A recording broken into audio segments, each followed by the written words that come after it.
And in the pot, we have already demonstrated before you this morning a good mix of people. But not only people and nationalities, but ideas and ways of life, newness, difference. Not negative, in every case, positive. It is interesting to lead this segment of the discussion in reference to the melting pot. And what makes this more interesting for me is the nature of the perspective that I'm going to ask you to help me to examine the interactions of the ingredients in the melting pot. Listen to these things. You have heard them before: male and female, gender, gender differences and imbalances, the struggle between the sexes, men from Mars and women from Venus, boys made from sticks and snails and puppy dog tails, girls made from sugar and spice and all things nice. Little girls are to be seen and not heard. Men are dogs. Men are analytical and logical and cold. Women are emotional and compassionate and soft. The hand that rocks the cradle is the hand that rules the world. Listen carefully to the words from the Grateful Dead, and you will get a sense of what is happening. Hear this. They say, "Let us put men and women together. See which one is smarter." Some say men, but I say no. Women run the men like a puppet show. Little boy sit on the corner and cry. Big man come, and he asked him why. He said, "I can't do what the big boys do." The man sat down and he cried too. Ever since the world began, women been banned from the ways of man. Listen, boy, 'cause I got a plan. Give it up. Don't try and understand. It ain't me. It's the people that say men are leading the women astray. But I say it's the women today, smarter than the men in every way. Hear these things that I learned when I was in primary school. Down by the river, down by the sea, Johnny broke the bottle and he put it on me. I tell my mother, or I tell Ma, Ma tell Pa. Johnny got the licking and a ha ha ha. Who did the licking? Pa, not Ma. But you saw how it went? I told Ma, the mediator, and Ma told Pa, the bully, and Johnny got the licking. Listen to this one. Do not lean on others, be a man. It didn't say be a woman. It says be a man. Be independent if you can. Stand on the footing of your own and cultivate a sound backbone. Did you see Uncle Lou when he fell in the well? He didn't fall. I talking proper. Did you see Uncle Lou when he fall in the well? Oh, Uncle Lou when he fall in the well. Why Uncle Lou? Why not Aunt Mary? Because Uncle Lou is the person to get drunk, right? And lose his way. Aunt Mary is home cooking a meal and preparing for the children. There was an old lady who lived in a shoe. She had so many children, she didn't know what to do. She gave them some broth without any bread. She whipped them, though, all suddenly, and sent them to bed. If you listen to all of that, you hear the characterizations of the differences in our society, not necessarily cultural, not necessarily racial, not necessarily in terms of language, but most certainly in terms of gender. And if you look around in the room this morning and count, you're going to find that in this room and in most rooms that you will go in, that there are more females than there are males. And you must ask yourselves from time to time, why? Why is this the case? Well, the contents of the pot, a fitting description of the multicultural, multilingual, multiracial society that the Turks and Caicos is fast becoming, have started to interact to create a new and unique flavor. One of the features of this interaction has to do with the age-old struggle for power and control between the sexes. Who calls the shots? Who decides? Who has the final say? Is it the men of our society or the women of our society? Today, I want us to examine this notion of being in charge. And so my question to you, who's in charge?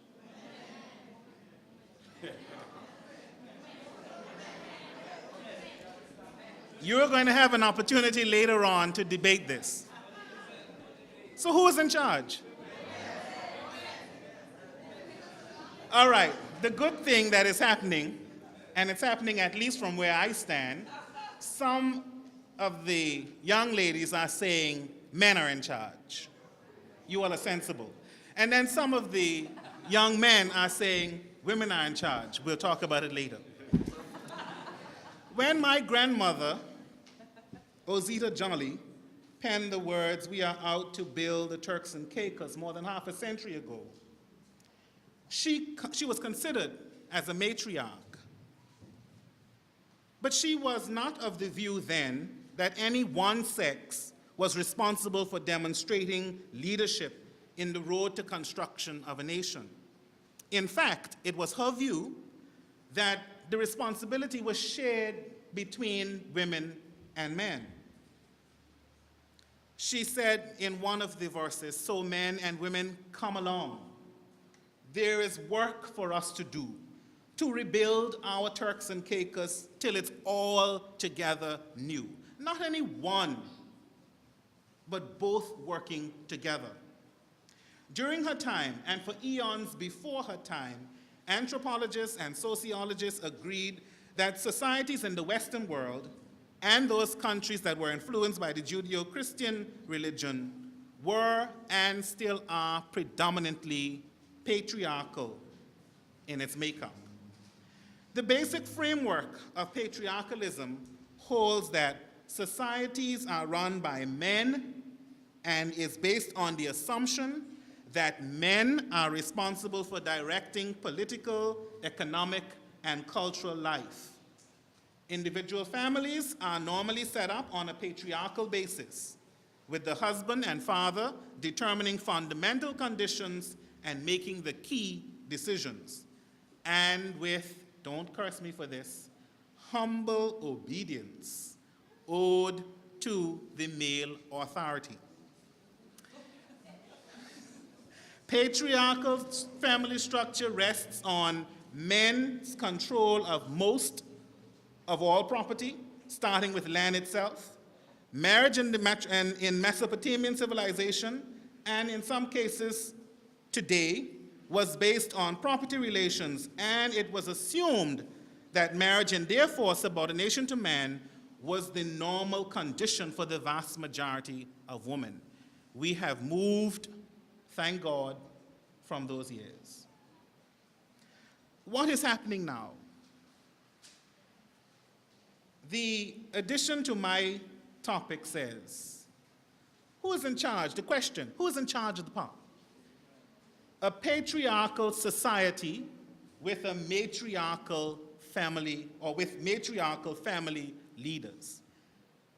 If you care to tell me, how many of you come from homes where your mother is in charge? Put your hands down. The same people who raise their hands ask you again, is it because your father is absent? In some cases, yes. In some cases, no. And that's the reality that you live in. How many of you come from homes where your father is in charge, no question? Now, this is the time when I don't want you to raise your hand. And I like her approach. She says, Eve, you can't say you saw my fingers. I want to ask you this now. Don't answer. Okay, you can put your hands down. Thank you very much. Don't put your hands up this time. In cases where the father or man is in charge, is he in charge, in your opinion, because he shouts and stumps his feet and gets his own way, or is he in charge because he leads along with your mother's assistance? Don't answer me. We need to begin to look at the whole question of charge. Who is in charge? What does it mean? When we talk about the patriarchal society, there are people who say that in a patriarchal society, the women is in charge, she is responsible, or females are responsible for leadership, they're responsible for political organization, they're responsible for setting the rules. There are some people who believe that in matriarchal societies, things would be much better than they are in the Western world. And they base that belief on some notion that females tend to be more compassionate and are more considerate in their judgment. Now, what happens too often is when we talk of patriarchal leadership, we think of a dominant male who is beating up his women, who is shouting about the place, who is like Uncle Lou half the time falling in the well because he's drunk, and we don't want that kind of society. And there are people who, when they speak of a matriarchal society, think about women in charge and not having to listen to men. I want us to think in our minds today of the notion where a matriarchal society is one that Turks and Caicos is perhaps beginning to evolve into. And the reason for that is we are finding more and more that in our population of more than 33,000 people, what we have, for the most part, are households that are led by females. Females who must every day determine that she will go to work, earn a salary, and she must come back and decide how that salary will be invested for the care of the children that she has, how it's going to be invested for education later on in life. She, too, must sit on boards that will make decisions as to the development of the country. And she is charged with the responsibility not only of being a secretary, but of making meaningful contribution to society's development. That is what is happening in Turks and Caicos. And what we also have happening in Turks and Caicos, and that's perhaps why you don't see a lot of the male students out here this morning. This is in my mind only, these are my thoughts. Don't go and say this gospel. I want it to get us thinking. What is happening is, we opt out.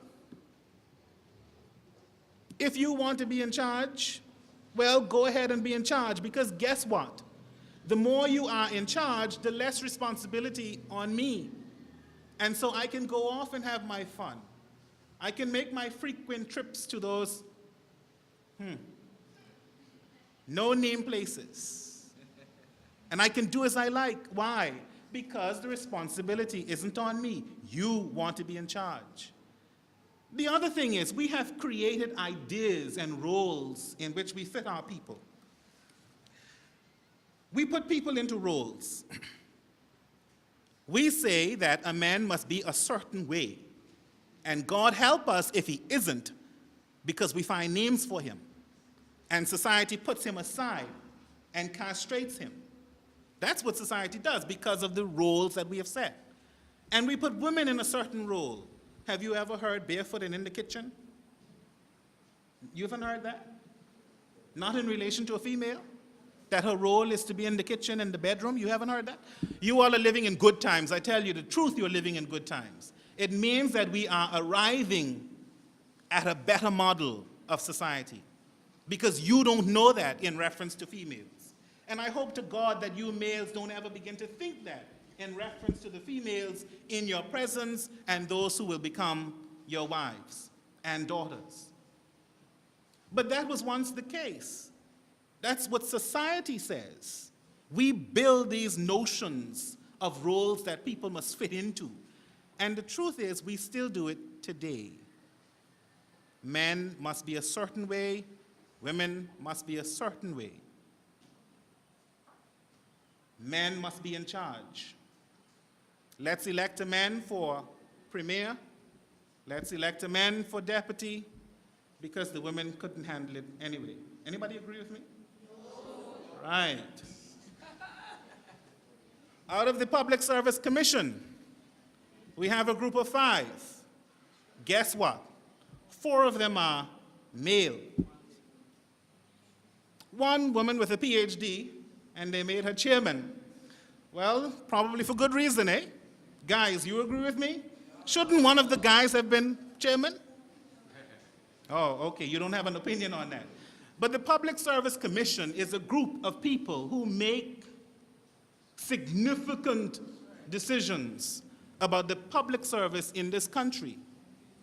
The governor of the country, male. Have we ever had a female governor? Not in my memory, and I've been around for 24 years. Ms. Forbes begs to differ with me, but we won't give her a chance right now. We have a female deputy governor. Do you think we stand a chance of her ever being governor, signing off on important legislation that Dr. Mills will pass in Parliament? Do you think we can ever have that? A group of men finally controlled by women at the top? Now, and if that were the case, would it be a problem? No. Only girls saying that. But honestly, if that were the case, would it be a problem? Should it be a problem? No. Should we even be asking this question? No, we shouldn't. We should just let it be. Well, we need to ask. We need to ask. And the reason we need to ask is because of the struggles that we do have, because of the notions that we have set, that we as society have set. Not because I'm from the Dominican Republic or from Haiti or from Jamaica or from Turks and Caicos, but because I'm male, I have certain notions of what a male should be and do. I have certain notions that all of us share, at some point, certain notions of how I'm to act in society. And then I have certain notions of how my sisters are to act. As a female, she is to play a certain role, and she must not move outside of that. And because we have those things built into our system, and it will take us a number of years to eradicate, we must ask ourselves, should we have a problem? Should we have a problem? America now is considering the possibility of electing a female president. A long debate. Jamaica did not elect, not by a majority anyway, not by the people going to vote, but Jamaica had a female prime minister for the first time in their history. Unfortunately, she did not make it to election. So her leadership, it would seem, was not mandated by the majority of the Jamaican people. The Bahamas, they have had male leaders for as long as they've been an independent country. The women came second in line. Their governor generals, they've had a female governor general, yes, but her only role was to sign off on stuff that the men had already agreed must happen. Now, let me leave. And in leaving, I want to say to you, and perhaps ask you, you have agreed that there are households in Turks and Caicos where the women are in charge. You have agreed that there are households where men are in charge. You have agreed with me that there's a toss-up for control. Somebody has to be in charge, I suppose. That's what we always say. Leadership, the notion of leadership, the thinking nowadays among researchers is that leadership does not have to be in one person. It could be a shared responsibility.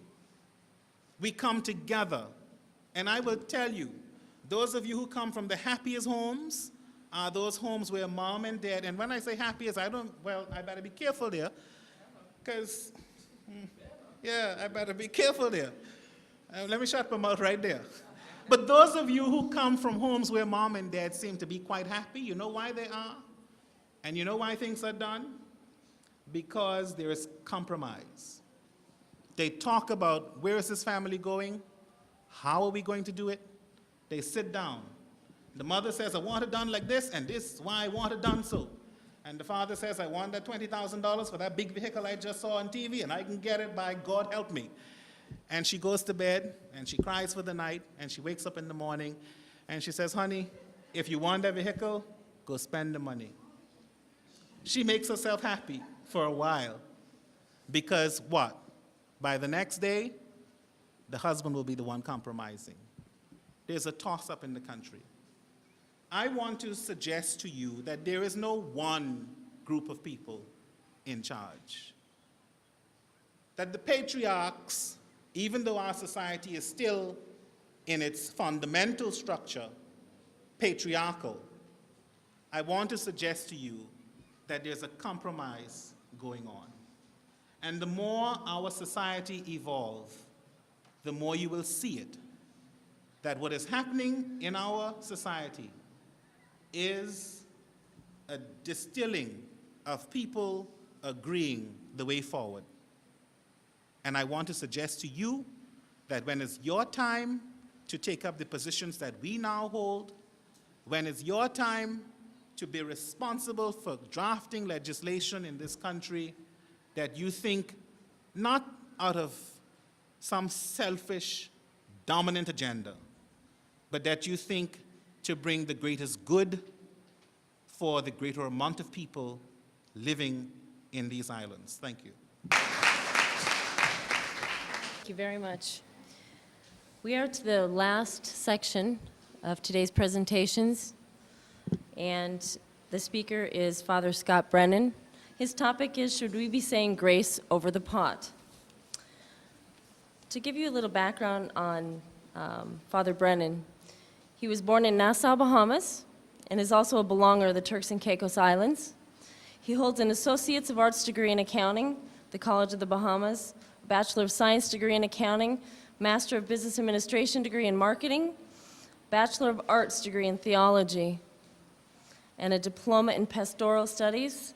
He currently serves as the rector of St. Monica Anglican Church in Provo, parish priest of St. George's Anglican Church in South Caicos, part-time lecturer at the TCI Community College, also a part-time lecturer at the TC Hotel Tourism and Training Institute, and is the director of vocational services for the Rotary Club of Provo. One of his favorite sayings is the old saying, "Good, better, best, let us never rest, till our good is better and our better best." Please welcome him. Thank you, Dakota, and thank you for these wonderful talks we had a short while ago.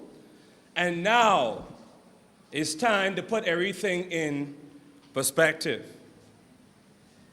Stirring and seasoning the pot. We talked about what? Tell me, what you learned from that? You only learned nothing from Mr. Bowen? What do you learn? Scary. Okay. We need to know the importance of our culture. And culture is not just shaking yourself around. What is culture again in the summary? Mr. Bowen, what would you say culture is? The way of life for the people. Our second talk was, is support too spicy? And we had a wonderful presentation from Ms. Blythe Clare. She dealt with the prejudicial attitudes and misconceptions. What did we learn from her talk? What's that? Be proud from where, what's that? Be proud of the place where you're from. And she is what, where is she from? Okay, you know that. Harbor, she's a Harbor girl. East Harbor girl or this Harbor girl? East Harbor.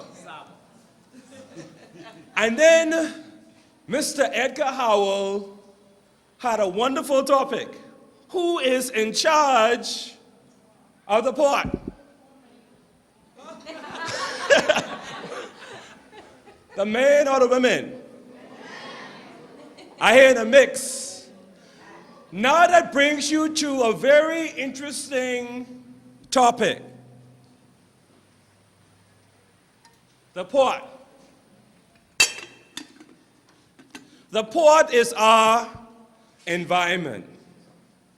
And you say, well, men are in charge of the pot or women? You know who's in charge of the pot?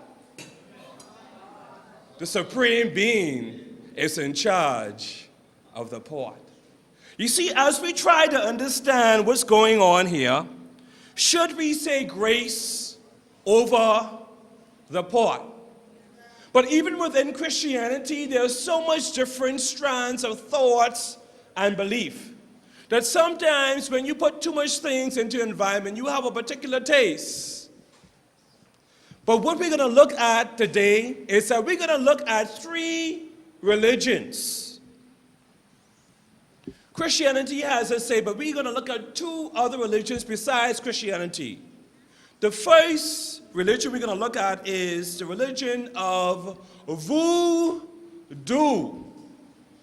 V-O-O-D-O-O. Voodoo.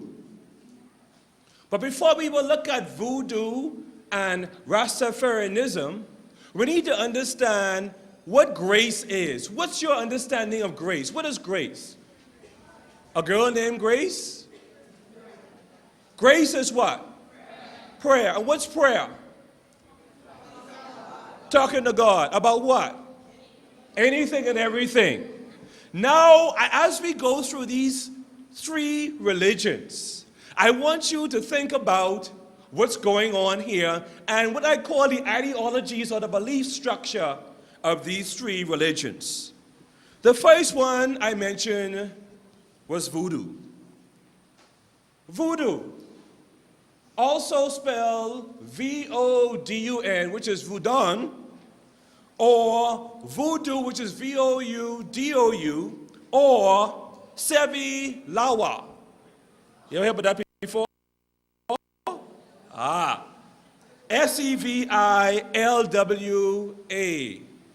And this is a very interesting religion because it is traced back to the African heritage of spirits. And Voodoons, the people who follow voodoo, Voodoons came from a people in West Africa called Yoruba people. Y-O-R-U-B-A.